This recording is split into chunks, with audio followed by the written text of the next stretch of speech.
dan setan mengatakan, saya sudah menghalalkan bagimu apa yang yang sudah saya haramkan. Anak Rabbuka, aku Tuhan, dan aku menghalalkan apa yang telah kuharamkan dan memberikan kebebasan. Kemudian Syaikhul Qadir Jailani mengatakan ihsya.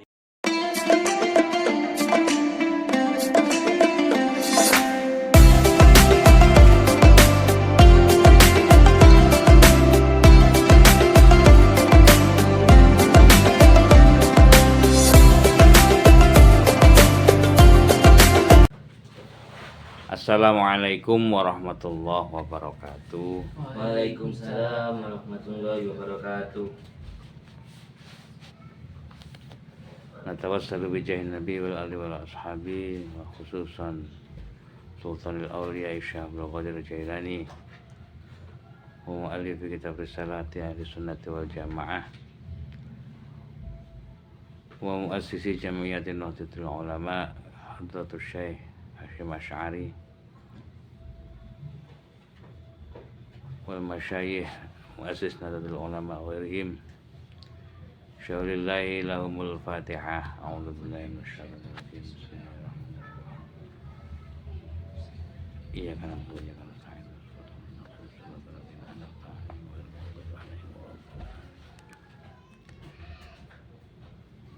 Bismillahirrahmanirrahim. Alhamdulillahirabbil alamin.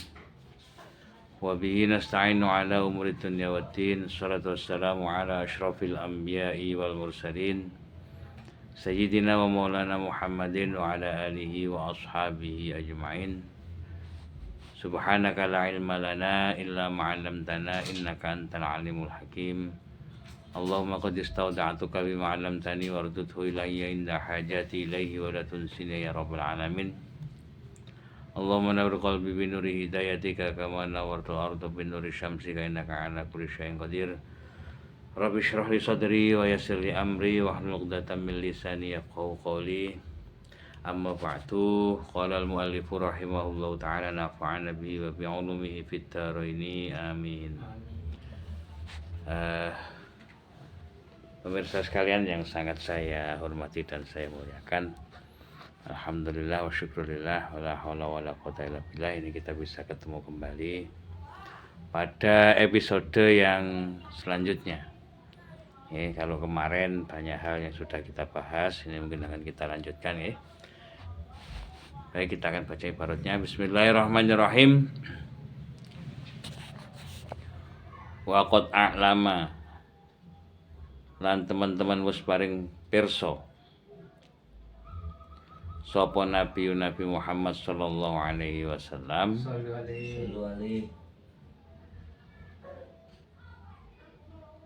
annasabahum, setuhune nyacat nyelo piro-piro sahabat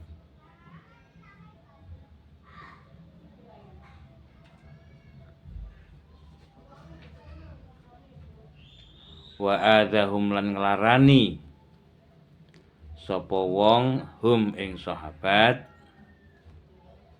iku yudzi, nglarani hi ing nabi. Wa adzan nabi, lan nglarani nabi sallallahu alaihi wasallam iku haramun, haram.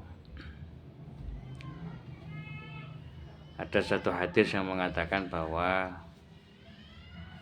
Rasulullah menyampaikan dan memberitahukan bahwa menyakiti para sahabat ini sama halnya dengan menyakiti, mencela, menghina para sahabat, sama halnya dengan menyakiti Rasulullah. Sementara bagi siapa saja yang menyakiti Rasulullah, ini hukumnya adalah haram. Sangat tinggi sekali makomnya nih ya. Faqala mongko dawuh sapa Nabi, la tu'dzuni, aja nglarani ingsun, aja nglarani sira kabeh ing ingsun, fi ashabi, kelawan nglarani pira-pira sahabat ingsun, waman lan utawi sapane wong adza kang nglarani sapa man hum ing ashabi, faqad adzani, mongko teman-teman nglarani sapa man ing ingsun.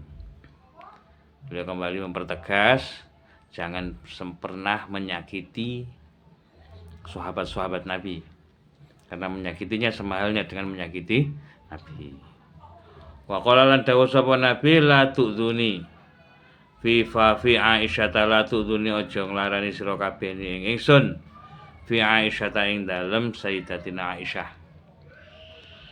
Jadi begini, di akhir-akhir ini seperti yang tadi kemarin kita sampaikan bahwa ada beberapa kelompok yang biasanya itu menganggap sahabat maupun bahkan para istri Rasul, azwaji Rasulillah Muhammadin ini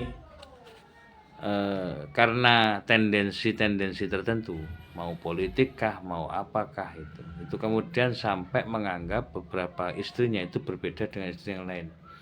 Artinya mau menjelekkan, mau menganggap salah dan lain sebagainya. Ini jangan sampai terjadi, karena di Jamiatina dan dalam kitab referensi kita ini tidak boleh membeda-bedakan para sahabat, bahkan para istri-istri Nabi. Mereka semua adalah muhramun. Jadi mereka sangat dihormati dan dimuliakan. Ada yang sangat ekstrim, kadang-kadang sampai dalam persaksiannya itu menyebutkan nama sahabat dan mereka dianggap masuk neraka. Nah, ini kan kurang bagus. Ada yang ditambahi wa Aisyah wa Hafsah ini binar, Abu Bakrin wa Umar wa Aisyah wa Hafsah finnar. Ini ada yang kesaksiannya semacam itu. Asyhadu an la ilaha illallah, asyhadu anna Muhammadar Rasulullah wa asyhadu anna Abu Bakrin wa Umar wa Aisyah wa Hafsah finnar. Sampai seperti itu kan sama dengan menyakiti Rasul. Dan tidak dibenarkan dalam pemahaman kita. Oke, kita lanjutkan. Wa qala lan dawuh sapa Rasul fi Fatimah radhiyallahu anha, lan uga ing dalem Sayyidatina Fatimah. Bid'atun iku bagian minni setengah saking ingsun. Yu'dzi nglarani sapa man ni ing ingsun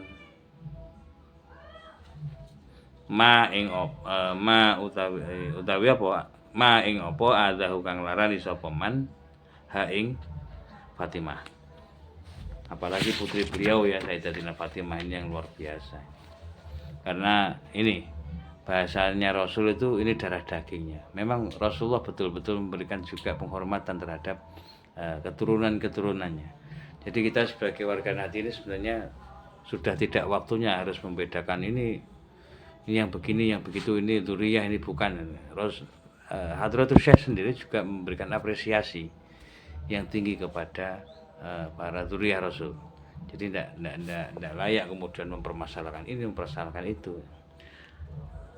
Saya kira yang justru mempermasalahkan itu yang mungkin belum membaca risalah ini, belum baca kitab kita ini. Ya. Ini perlu dipertegas lagi. Terus kita lanjutkan lagi, wa minhum lan tawi setengah saking golongan ibahiyuna. Iku ibahiyuna kelompok ibahiyun. Sapa kelompok ibahiyun iku yakuluna padha ngucap sapa ibahiyun innal abda astuhune kawula iku idza balagha tatkalan itu meka sapa abad ghayatul mahabbati ing tunggule mahabbah wasofa qalba wasofa lan bening qalba wasofa lan bening sapa abad qalba ing atine abad minal ghaflati saking ghaflah wahtaro lan milih sapa abad al imana ing iman ala ing iman alal kufri ing atase kekufuran wal kufranu lan utawi tegese kekufuran iku sakata gugur anhu saking abad al amru apa al amru perintah wan nahyu lan larangan wala yudkhilhu lan orang lebokake hu ing abad sapa Allah annara ing neraka birtika bil kabairi kelawan sebab ngelakoni dosa-dosa gede. Wa ba'dhum lan setengah saking ibahiyun iku yaqulu ngucap innahu stuhune kelompok inna ustune abad iku taskutu gugur anhu saking abad apa ibadatu ibadah al-dhahirah kang bangsa zahir wa takunu lan ana apa ibadatuhu ibadahe ibahiyun abad iku tafakkur angen-angen wa tahsinul akhlaq lan bagusi akhlak al-batinati kang bangsa batin. Jadi ada kelompok lain, kalau yang pertama kemarin yang mengikuti aslafun sholihin, kemudian ada yang mengikuti kelompok pembaharu, kemudian ada yang mengikuti kelompok apa yang kemarin itu? Rafidhah ya, Rafidiyun. Terus sekarang ada yang Ibahiyun. Ibahiyun ini kalau kita definisikan, ini mereka ada kelompok ya.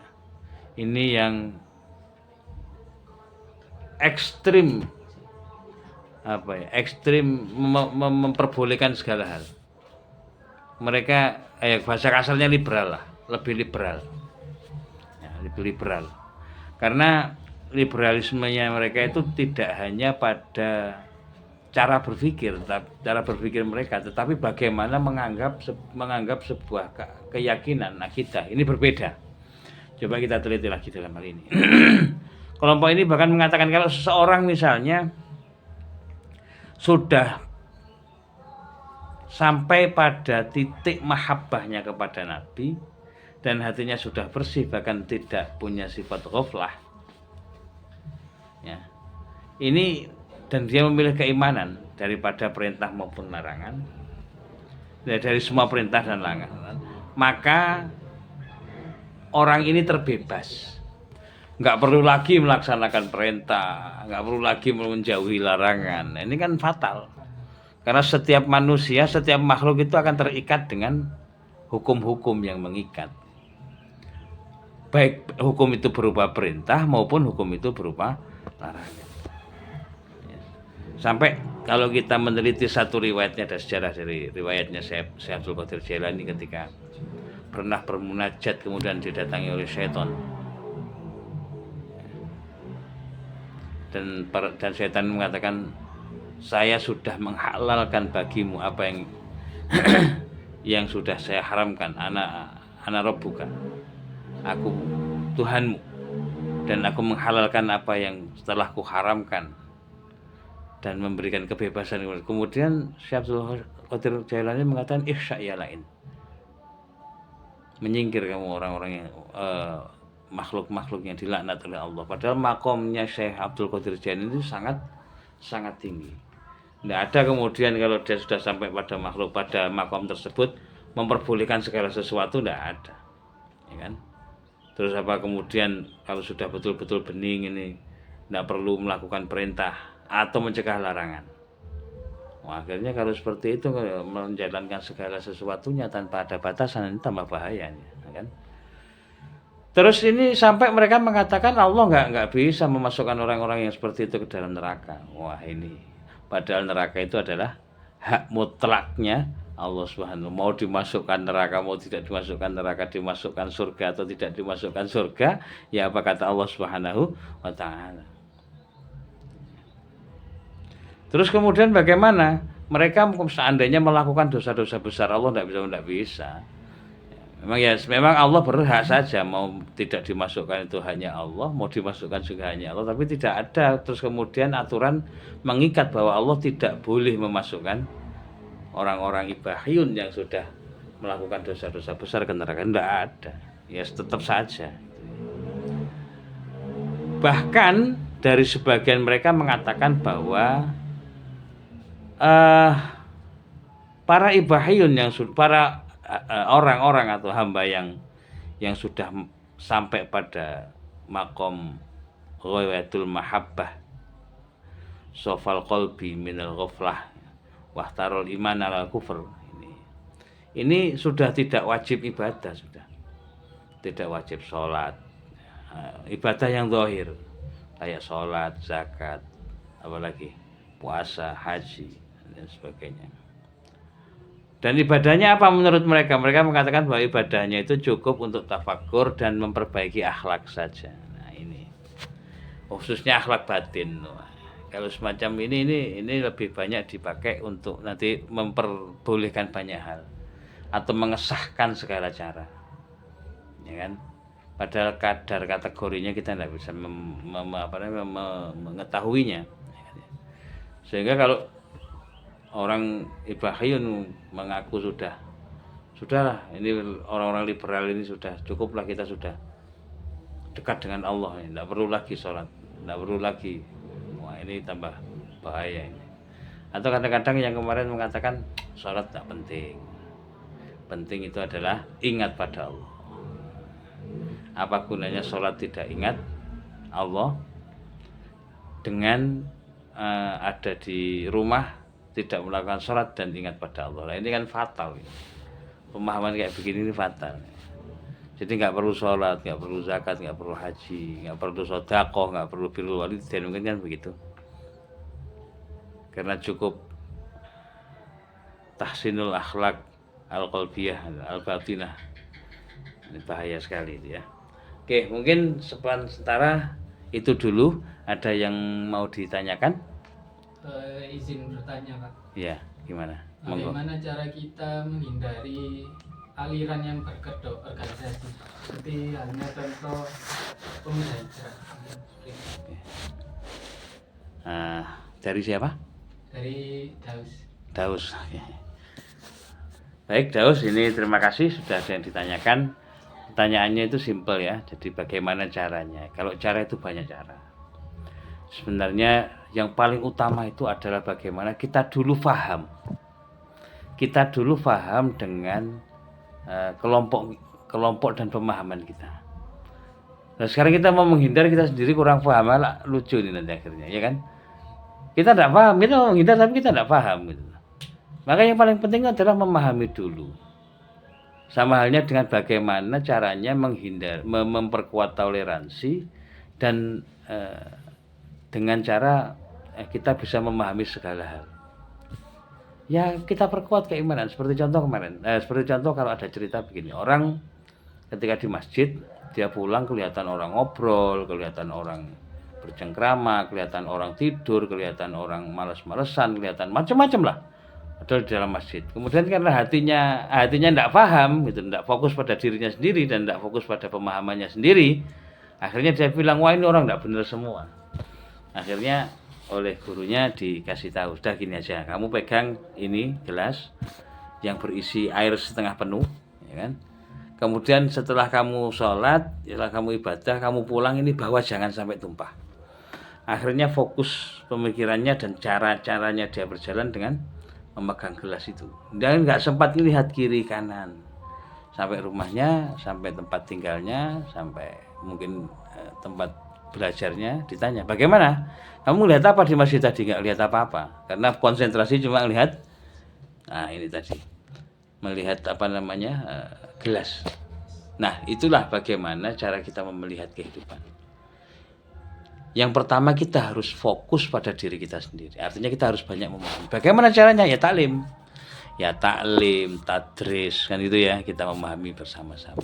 Kemudian kalaupun ada itu, ayolah kita itu menghindarnya dengan cara yang gentle dan dengan cara yang elegan.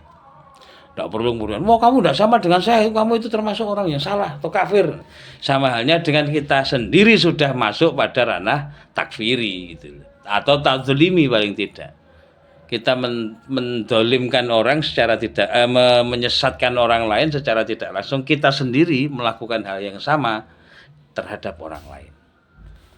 Kan gitu, jangan sampai seperti itu. Ini ada orang, oh ini orang-orang ini yang biasa mengkafir-kafirkan kelompok lain, itu sebenarnya sesat dan menyesatkan. Nah ini dia nggak sadar bahwa sebenarnya ketika ada orang menjas takfiri itu tadi, dia sendiri sudah masuk pada ranah tadzlimi. Makanya karena kurang elegan itu ya, kurang cerdas dan kurang elegan. Yang ketiga, perkuat barisan kita, perkuat barisan jamaah kita. Itu yang paling penting. Karena apapun yang terjadi, harimau tidak akan pernah menerkam domba yang masih dalam satu rombongan, tapi yang akan terjadi adalah seekor harimau pasti akan memburu domba pun, yang jangankan domba, kerbau pun yang lepas dari rombongan itu akan dikejar oleh singa. Artinya perkuat jamiahnya dengan kekuatan semangat berorganisasi, dan perkuat jamiahnya dengan kemampuan dan pengasahan kemampuan diri. Saya kira itu ya Saudara Daus, dan mungkin ada lagi yang ditanyakan? Sudah cukup ya. Oke, sedikit yang bisa saya sampaikan karena hari ini alhamdulillah teman-teman ini banyak kegiatan, jadi agak sedikit kita percepat ya. Nah, kurang lebihnya saya mohon maaf. Hadanallahu wa iyyakum. Wassalamualaikum warahmatullahi wabarakatuh. Waalaikumsalam warahmatullahi wabarakatuh.